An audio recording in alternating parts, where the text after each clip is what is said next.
Pongámonos de pie un ratito para poder orar y presentarnos y presentar este tiempo delante de Dios. Padre, te damos gracias, Señor. Gracias por la oportunidad que nos das de estar en este momento. Señor, de preparar nuestro corazón para poder presentarnos delante de ti. Permite que este tiempo, Señor, sea un tiempo donde tú puedas ser honrado, donde tú puedas ser glorificado a través de tu palabra, pero también a través de la adoración. Gracias, Señor, por cada persona que está hoy en día aquí y que los que están viniendo, los que están acercándose, los que están llegando, oramos por ellos, por sus vidas y oramos, Señor, por tus planes sobre este lugar, sobre esta ciudad, Señor, por esa comunidad hispana que tenemos aquí en la ciudad. Oramos por ellos como siempre, Señor, en el nombre de Jesús te damos gracias. Amén y amén. Necesitamos conocer a Cristo a través de las Escrituras. Es un buen tiempo, hermanos, es el tiempo de la palabra. Podemos tomar asiento. Bueno, bienvenido a nuestro servicio en español. Comparte con nosotros a través de las redes sociales también. Estamos aquí porque, hermanos, estamos aquí para conocer cada vez mejor al Señor a través de la palabra, a través de las Escrituras. Queremos darle la bienvenida a cada uno de ustedes y queremos animarlos. Queremos también que sepas que estamos orando por ti. Tú nos interesas, tu familia, tu trabajo, tus desafíos. Permítenos acompañarte en este proceso. Como decimos nosotros, ¿por qué caminar solos si podemos hacerlo juntos ahora? Bien, deseamos que crezcas espiritualmente. Sabemos que ustedes están presentes aquí, pero también queremos que usted que nos sigue a través de las redes sociales, animarlo o animarle a que venga aquí a este lugar. Te invitamos a nuestro estudio bíblico los días miércoles a las 6 de la tarde, como muchos de ustedes ya están en esta reunión. Y es una reunión importante e interesante porque vamos conociendo cada vez mejor a Dios. Iniciamos una serie que se llama El Credo de los Apóstoles. Nuestra intención no es solamente enseñar el credo en esta reunión, sino nuestra intención es poder desafiar a cada uno de ustedes a que pueda involucrarse en conocer quién es Dios a través de las Escrituras. De hecho, que el credo nos ayuda en este proceso, pero el credo es uno de los elementos y fundamentos de fe, pero hay muchos en las Escrituras bíblicas, pero el credo es importante. Hoy vamos a estar compartiendo acerca de cómo Cristo padeció bajo Poncio Pilato, fue crucificado, muerto y sepultado. Vamos a entender por qué esto es importante para nosotros. ¿Qué de relevante tiene esto? La vida, crucifixión y muerte de Cristo, hermanos, es el evento más grande y trascendental de la historia, pues los hechos afirman que Jesús no es un mito. Hoy, hay una parte de la ciencia y de la historia que quiere hacer un revisionismo histórico. No sé si ustedes han escuchado acerca de ese término, revisionismo histórico. Es decir, quieren cambiar el pasado para poder cambiar el presente. Quieren negar muchos hechos del pasado. Entonces este asunto del revisionismo histórico es un tanto peligroso. ¿Por qué? Porque quieren eliminar nuestras raíces. No sé si me dejo entender. Quieren eliminar hechos que son contundentes. Hermanos, los hechos afirman que Jesús no es un mito como mucha gente hoy en día quiere plantearlo, sino que Él es el personaje histórico más importante de la historia. Veamos qué fue lo que pasó y por qué es importante recordar este evento y por qué es importante que nosotros sepamos que es un fundamento principal para nuestra fe. Primero, Pilato les dijo: ¿qué haré entonces con Jesús, llamado el Cristo? Sea crucificado, dijeron todos. Estamos viendo, él está haciendo la consulta al pueblo. Pilato preguntó: ¿por qué? ¿Qué mal ha hecho? Pero ellos gritaban aún más: sea crucificado. Viendo Pilato que no se conseguía nada, sino que más bien se estaba formando un tumulto, como tomó agua y se lavó las manos delante de la multitud diciendo: soy inocente de la sangre de este justo. Allá ustedes. Y todos hemos visto probablemente cuando hemos visto la vida de Jesús narrada a través de, lo hemos visto en Semana Santa probablemente, vemos que Pilato se lavó las manos. Dice que todo el pueblo contestó: caiga su sangre sobre nosotros y sobre nuestros hijos. Y como ustedes saben, el pueblo judío hasta el día de hoy no ha dejado de pasar diferentes situaciones difíciles, como es el caso de la Alemania nazi, que como persiguió a los judíos. Entonces le soltó a Barrabás y después de hacer azotar a Jesús, lo entregó para que fuera crucificado. Hermanos, la muerte y crucifixión de Cristo son elementos fundamentales de nuestra fe, o son fundamentos de fe esenciales. Que Jesús haya padecido bajo Poncio Pilato afirma la historicidad de Jesús, es decir, Él es parte de la historia. Nosotros tenemos un antes de Cristo y tenemos un después de Cristo, ¿verdad? La historia está dividida. Todo nuestro continente, incluyendo Europa, la historia está dividida en antes de Cristo y después de Cristo, porque es un hecho histórico real, por más que muchos quieran negar eso. Cuando contemplamos el sufrimiento de Cristo bajo el dominio de Poncio Pilato, nos enfrentamos a una verdad inmutable y también innegable. Jesús es el Hijo de Dios encarnado, que decidió voluntariamente soportar la crueldad y el dolor de la injusticia humana. ¿Cuántos saben que vivimos en un mundo que está corrupto? Este mundo está corrupto. ¿Cuántos sabemos que la naturaleza del hombre se inclina hacia el mal? Uno no le tiene que enseñar a los niños, no le enseñamos a hacer lo malo. Naturalmente ellos se van a inclinar hacia lo malo. ¿Sabemos que es así? ¿Por qué? Porque hay una naturaleza en el hombre que se inclina hacia el mal por causa del pecado. Ahora, Jesús debía de ser condenado a muerte y debería de ser esto de manera injusta. ¿Por qué? Porque Jesús vino con un plan y con un propósito a esta tierra. No sé si le ha pasado a usted, pero ¿cuántos han visto La Pasión de Cristo, la película? Amén. Han visto, ¿verdad? Y ya han visto las imágenes fuertes que hay en esa película. Yo recuerdo que cuando era niño, cuando yo veía la película de Jesús y cuando veía cómo mataban a Cristo, yo sentía pena por ese hombre. No sé si les ha pasado a ustedes. Yo de niño sentía pena al ver cómo estaban golpeando a Jesús. Pero ¿saben por qué sentía pena? Porque yo no entendía quién era ese hombre. Yo no sabía quién era ese hombre. Yo no conocía a Jesús. Y mucha gente se conmisera, o sea, le da dolor y tienen como cierta misericordia. Miren cómo es posible que le hayan hecho eso a Jesús. Y es verdad, ¿cómo es posible que le hayan hecho a Jesús? No debió ocurrir, pero ocurrió. Pero así estaba planeado. Era necesario que el Hijo de Dios venga y pase por una muerte de manera injusta y que cargue con el pecado de toda la humanidad. Él fue sometido a juicio, maltratado y condenado a morir en una cruz de manera injusta. En su sufrimiento, Jesús llevó sobre él los pecados de toda la humanidad para que pudiéramos encontrar la reconciliación con Dios. Porque el hombre está muerto espiritualmente. El hombre está separado de Dios. Todos los males que hay en el mundo se originan por una sola razón. El hombre está separado de Dios, muerto espiritualmente y lamentablemente condenado.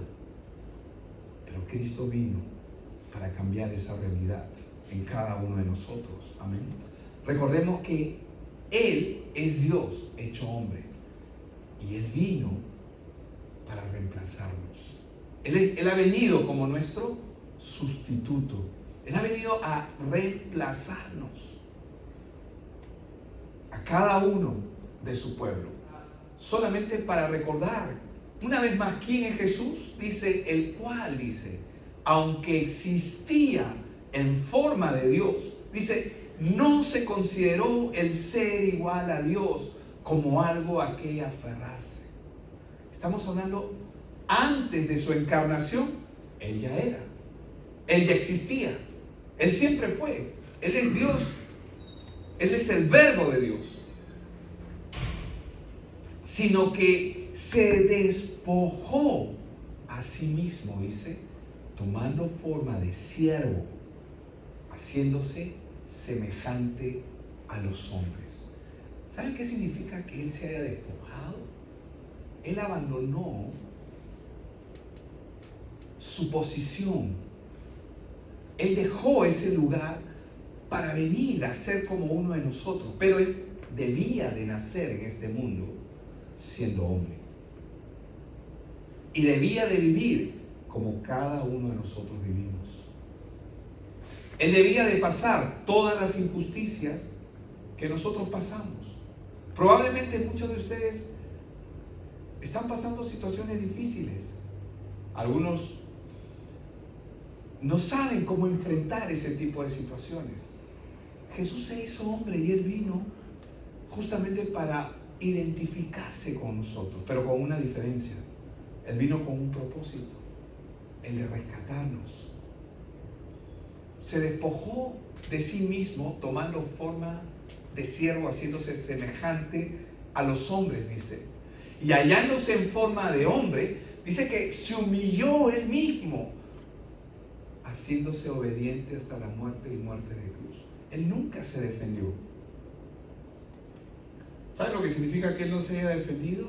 Sino que Él permitió que todo aquello que tenía que ocurrirle le pasase. El sufrimiento de Él bajo el poder de Poncio Pilato, estos acontecimientos sagrados son fundamentales, son esenciales para entender nuestra redención y salvación. Porque nosotros tenemos que entender quién es Jesús. Nosotros tenemos que entender por qué Él tenía que pasar lo que tenía que pasar.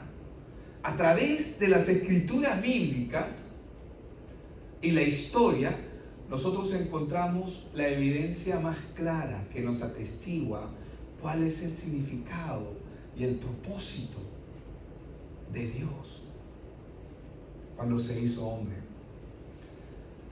Dice Mateo 27:1, dice: cuando llegó la mañana, todos los principales sacerdotes y los ancianos del pueblo celebraron consejo para dar muerte a Jesús.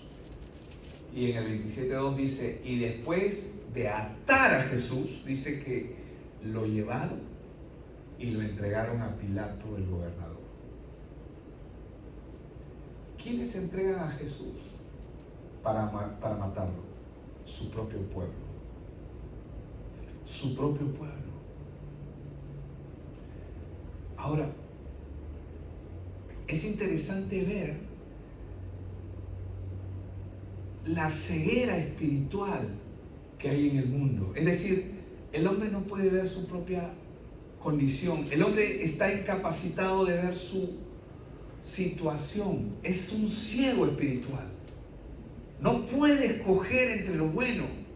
Si yo tengo una hormiga, si tú pones una hormiga y pones pan en un costado, una migaja de pan, y pones un diamante al otro lado, ¿a dónde va a ir la hormiga?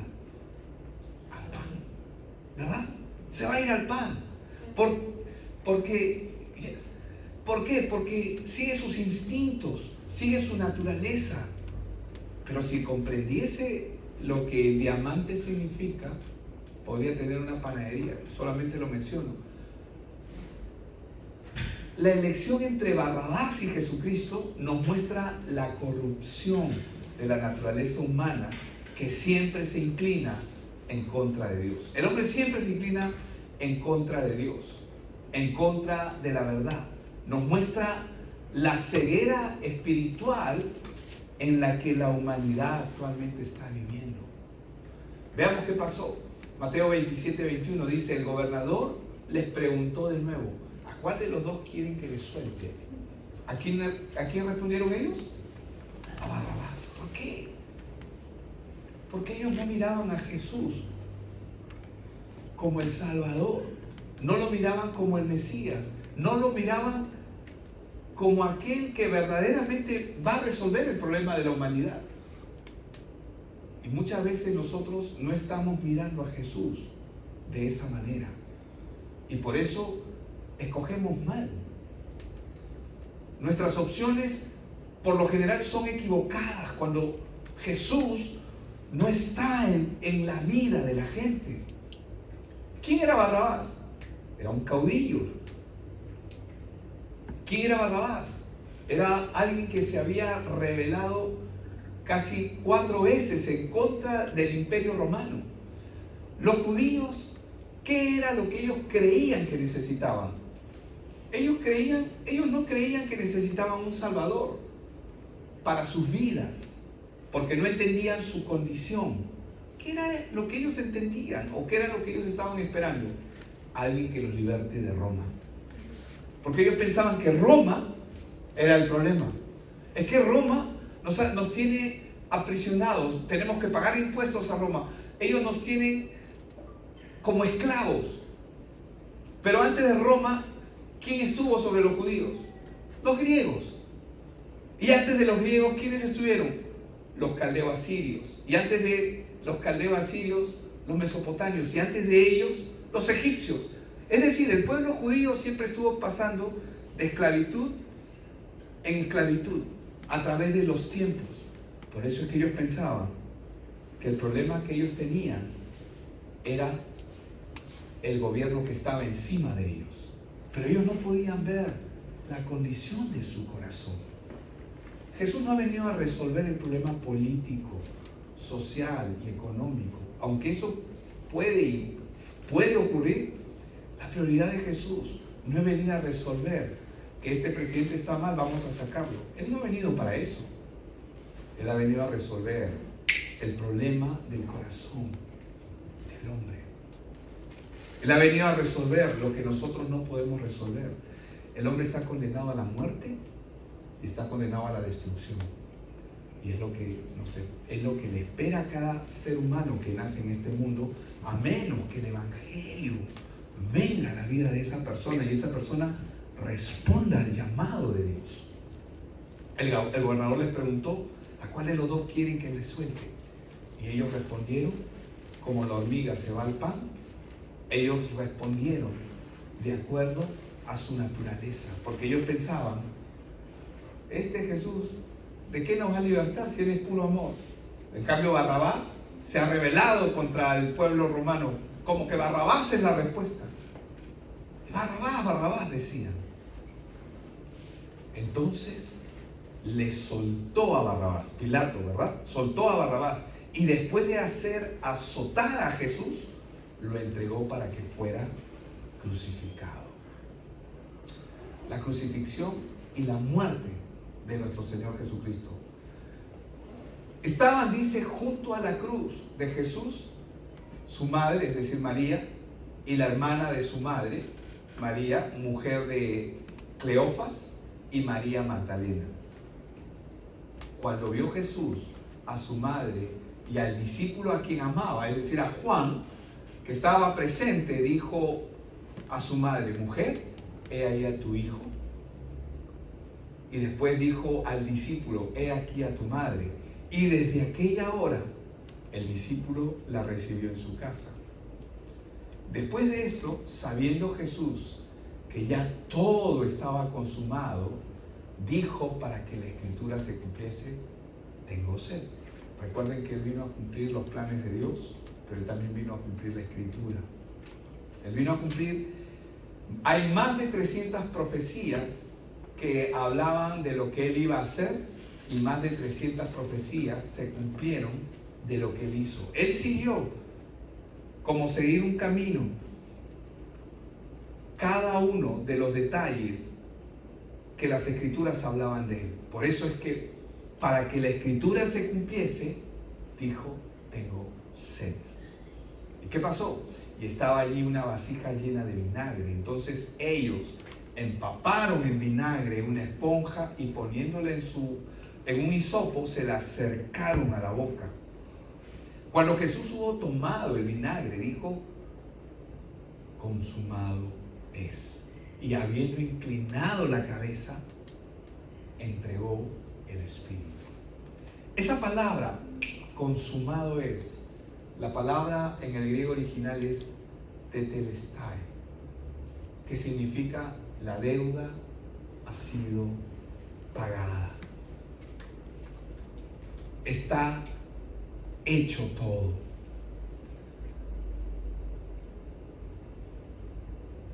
Probablemente esta palabra, tetelestai o consumado es, yo lo miro de esta forma. Es Jesús mirando a cada uno de nosotros en el futuro. A pesar de que nosotros no habíamos nacido, nosotros hemos estado siempre en la mente de Dios.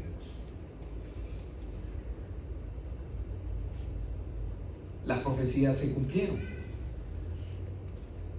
¿Qué dice Isaías 53:5? Dice, mas él herido fue, dice, por nuestras rebeliones, molido por nuestros pecados. El castigo de nuestra paz fue sobre él, y por su llaga fuimos nosotros curados. Todos nosotros nos descarriamos como ovejas, cada cual se apartó por su camino, mas Jehová, es decir, Dios, cargó en él el pecado de todos nosotros. Angustiado él, imagínense en la cruz, y afligido, dice, no abrió su boca. Como cordero fue llevado al matadero, y como oveja delante de los trasquiladores enmudeció y no abrió su boca. Isaías escribe esto 700 años antes del sacrificio de Jesús. ¿Por qué menciono esto? Porque esta es una profecía que debía cumplirse, pero al mismo tiempo nos habla de lo que Él está haciendo. Él se llevó nuestro pecado, se llevó nuestro dolor, nuestra aflicción, como dice. ¿Qué significa esto? A pesar de ello, a pesar de nosotros, ¿cuántos saben aquí que naturalmente muchas veces nosotros ni siquiera queremos buscar a Dios? Fácilmente nos inclinamos y buscamos hacer otra cosa. Pero a pesar de nosotros, la palabra de Dios dice esto acerca de nosotros. Dice, mas Dios muestra su amor, dice, para con nosotros en que, siendo aún pecadores, a pesar de ser como soy, a pesar de que eres como eres, a pesar de tu naturaleza, a pesar de mi naturaleza, Cristo murió por nosotros. Es como que, voy a poner un ejemplo probablemente un poco vano, pero lo voy a poner. Es como que alguien viene y te pide prestado dinero, y tú sabes que no te va a pagar. Tú sabes que no te va a pagar. Te está pidiendo dinero, pero tú sabes que esa persona no te va a pagar. ¿Y sabes qué es lo que haces? Sacas todo tu dinero, todos tus ahorros del banco, lo mejor que tienes, y se lo das. Dime, ¿eso está bien o es una locura? Suena locura, ¿verdad? Sabes que no te va a pagar y le das el dinero y le das todo lo que tienes. Es una locura. Dios muestra su amor en que, sabiendo cómo somos, Él sabe cómo eres, cómo soy yo, cómo eres tú. A pesar de eso, apostó por nosotros. ¿Entiendes eso? O sea, Él no está viendo a Lili, y puedes poner tu nombre. Él no está viendo a la persona que muchas veces nosotros vemos, que no es agradable. Él está viendo la obra completa que Él va a finalizar en cada uno de nosotros. Esto es lo que hace grande el Evangelio. Esto es lo que hace el Evangelio maravilloso, extraordinario, apasionante. ¿Por qué? Porque a pesar de mí, Él me ama. A pesar de ti, Él te ama. A pesar de que sabe que vas a hacer 1000 cosas en su contra, Él te sigue amando. Y Él no va a cambiar. Pero ¿sabes por qué lo hace? Porque Él conoce el final de la historia. ¿Entiendes eso? Él conoce el final de la historia. Él conoce el producto final, porque Él no te ve como tú te ves, o como yo me veo, o como cada uno de nosotros nos vemos. Él nos ve con su obra completa, realizada de Él en nosotros. Por eso es que Dios muestra su amor para con nosotros, en que a pesar, en que siendo aún pecadores, Cristo murió por nosotros. ¿Cuál fue el propósito de su padecimiento y de su muerte? Bueno, este fue el propósito, que no es una novedad porque siempre lo estamos compartiendo. Porque de tal manera amó Dios al mundo que ha dado a su Hijo unigénito. ¿Para qué? Para que todo aquel que en Él cree no se pierda. Dios no quiere que ninguno se pierda. Dice, mas tenga vida eterna. Porque no envió Dios a su Hijo al mundo para condenar al mundo, sino para que el mundo sea salvo por Él. Y dice, el que en Él cree. Vamos a leer esto juntos. 1, 2, 3. El que en Él cree no es condenado, pero el que no cree ya ha sido condenado porque no ha creído en el nombre del unigénito Hijo de Dios. Esto es extraordinario. Y nuevamente, ¿no? Quien llevó Él mismo nuestros pecados en su cuerpo sobre el madero. Es por esta razón que cuando agarran a esta mujer, en el libro de Juan lo relata, en el mismo acto del adulterio, y la van a apedrear, están a punto de apedrearla, pero la traen a Jesús. Esta mujer podía haber sido muerta en el mismo instante que la atraparon en el acto de adulterio, pero no, la trajeron a Jesús porque las intenciones que tenían ellos eran apedrearla a ella y apedrear a Jesús también. Y le dijeron a Jesús, Señor, hemos encontrado a esta mujer en el mismo acto de adulterio. La ley dice que debería de ser apedreada. ¿Qué dices tú? Para cualquiera de nosotros o para cualquiera de ellos, si él decía, bueno, ¿cómo van a apedrear a la mujer? Estás yendo en contra de la ley, te vamos a apedrear a ti también. Y si él decía, apedréenla, ellos podían haber dicho, no lo sigan a él, sigan las escrituras o sigan lo que está escrito en la palabra. Y querían descalificar a Jesús. Pero vienen a él. ¿Quién es él? Él no solo es Jesús. Él es el que está llevando el pecado de esa mujer en su cuerpo. No sé si me entienden. Jesús está llevando el pecado, los pecados que esa mujer ha cometido, Jesús los tiene. Él es el único que puede perdonarla. Y Jesús lanza la palabra. ¿Y qué dice? El que esté libre de pecado, que lance la primera piedra. Y cada una de las piedras, desde el mayor hasta el menor, dice que todas las piedras comenzaron a caer a tierra. Y él se acercó a ella y le dijo, mujer, ¿dónde están los que te condenan? ¿Y qué dijo ella?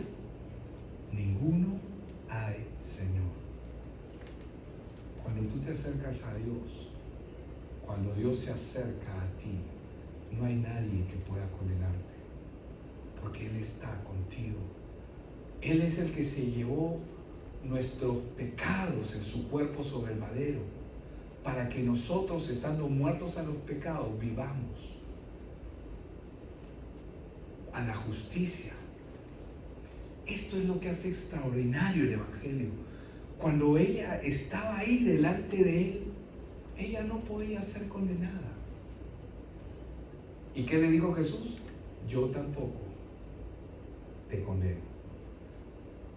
Hermanos, Dios quiere que nosotros aprendamos a caminar en Él y con Él. Amén. Cuando usted entiende quién es Cristo, por qué y para qué Él vino, usted va a cambiar su manera de pensar. Dice, porque Vosotros, cuando entendemos quién es Cristo, vamos a entender quiénes somos nosotros. ¿Y quiénes somos nosotros o cómo éramos nosotros? La Biblia dice que éramos como ovejas descarriadas. Pero ahora, por causa del Evangelio, nuestra mirada ha vuelto a Él. Por causa de las Escrituras, por causa del Evangelio, por causa de Cristo, por causa de la obra, nuestra mirada ahora está puesta en Él. Porque vosotros erais como ovejas descarriadas, pero ahora habéis vuelto al pastor y obispo de vuestras almas. Gloria a Dios. Esto es extraordinario. Dios quiere que vivamos en su justicia. Pero ojo, no en la justicia en la que el hombre conoce, porque a veces nosotros pensamos que vivir en la justicia y tenemos por justicia el sistema del mundo, el sistema judicial. Aunque el sistema judicial toma los elementos bíblicos, los principios bíblicos, cuando Dios quiere que nosotros vivamos en su justicia, lo que Él está diciendo es que vivamos en Cristo. La mujer que fue encontrada en adulterio, al estar al lado de Jesús, a pesar de que ella era pecadora, ¿lo era o no era pecadora? Era pecadora, pero estaba con Jesús. ¿Estaba siendo condenada? Estaba siendo librada, estaba siendo liberada. A pesar de que ella conocía su condición, nadie podía juzgarla. Nadie pudo juzgarla, nadie pudo señalarla, nadie pudo lanzarle una piedra, porque estaba con Cristo. ¿Y qué le dijo Cristo? ¿Por qué te has portado así? ¿Por qué has hecho esto? ¿Le dijo eso? ¿La condenó, la martirizó? ¿Le dijo, cómo es posible que seas esta clase de mujer? ¿Le dijo eso? No, yo tampoco te condeno. ¿Esa mujer qué hizo para ser libre? Nada. No hizo nada. ¿Qué tengo que hacer yo para ser libre? Puede sonar mal, pero nada. Jesús lo ha hecho todo. Por eso es que Dios quiere que vivamos en su justicia. Pero no en la justicia que el hombre conoce, sino en la justicia de Dios, que ha sido otorgada al hombre a través de Cristo. Amén. Jesús, hermanos, fue sepultado. O sea, Él vivió, padeció bajo Poncio Pilato, fue crucificado y ahora ha sido sepultado. Pero ¿cuál es la buena noticia? No por mucho tiempo. Diga conmigo, no por mucho tiempo. 1, 2, 3. No por mucho tiempo. Él fue sepultado, pero no por mucho tiempo. Porque Él no se iba a quedar en ese lugar. Pero hermanos, Él no iba a estar en ese lugar por mucho tiempo. Solo estuvo 3 días. Amén. Y de eso vamos a hablar la siguiente vez. Pero recordemos que la obra de Dios en la cruz no se limita a una historia que conocemos en el pasado, sino que sigue siendo una fuente de esperanza, sigue siendo una fuente de sanidad, una fuente de vida plena para todos aquellos que responden al llamado de Dios cuando comienzan a oír de las buenas noticias. ¿Qué es lo que tú quieres presentar a Dios hoy? Para los que somos padres, ¿qué es lo que queremos presentar? Primero presentarnos nosotros, pero queremos presentar a nuestros hijos. Cuando yo entiendo que no hay nada que yo pueda hacer, cuando tú entiendes que tú no puedes hacer nada para cambiar una situación, el corazón de nuestros hijos, ¿quién es el único que puede hacerlo? Dios. Dios. ¿Y qué tenemos que hacer? Presentarnos delante de Él. Estás en el mejor lugar. ¿Por qué? Porque acá estamos en acuerdo en presentarnos delante de Dios y dejar que Él obre. Amén. Hebreos 13:7 dice: por lo cual, como dice el Espíritu Santo, si oyeres hoy su voz, si estás escuchando la voz de Dios en tu corazón, dice, no endurezcáis, dice, vuestros corazones, como lo hicieron en la provocación, en el día de la tentación en el desierto, el pueblo de Israel. No, ¿qué es lo que tenemos que hacer? Si estamos escuchando de Dios y Él quiere que pongamos nuestro corazón delante de Él, hay que hacerlo. Amén. Por eso es que la palabra dice, el que tenga oídos para oír, que oiga. ¿Qué tengo que hacer para ser salvo? Es la gran pregunta de muchos. ¿Qué tengo que hacer para que mi familia pueda estar bien? ¿Qué puedo hacer para que mi hijo esté bien, mi hija esté bien? ¿Qué puedo hacer para que mi matrimonio, para que mi relación esté bien? Tú primero tienes que presentarte a Dios. Nosotros somos los primeros llamados en presentarnos delante de Dios.